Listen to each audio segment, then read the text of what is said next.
Sering makan rambut, dinding lambung remaja ini sampai berlubang. Seorang remaja perempuan asal Inggris dilaporkan keseringan memakan rambutnya sendiri hingga terkumpul menjadi bola rambut berukuran besar di dalam lambungnya. Dilansir dari Fox News, saking besarnya bola rambut itu menyebabkan lambungnya robek dan membuat lubang di dinding lambungnya. Bola rambut berbentuk oval itu memiliki panjang 48 cm dan memenuhi rambut remaja itu.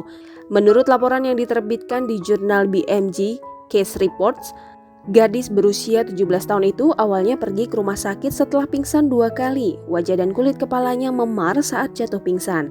Para dokter mengesampingkan cedera kepala dan selama pemeriksaan dan mereka melihat adanya massa di bagian atas gadis itu. Remaja tersebut mengaku bahwa dia terus-menerus mengalami sakit perut selama 5 bulan terakhir. 2 pekan sebelum ke rumah sakit di perutnya semakin hebat. Dia memiliki riwayat 2 gangguan kesehatan mental, yakni trikotilomania atau keinginan kuat untuk mencabut rambut dan kondisi terkait trikopagia atau makan rambut secara kompulsif. Setelah itu, para dokter memutuskan untuk melakukan CT scan terhadap gadis itu. Penulis penelitian tersebut mengatakan hasil CT scan menunjukkan adanya massa yang besar di dalam lambung remaja itu dengan robekan di dinding lambungnya. Remaja itu didiagnosis dengan sindrom Rapunzel dengan bola rambut di lambungnya telah meluas ke usus.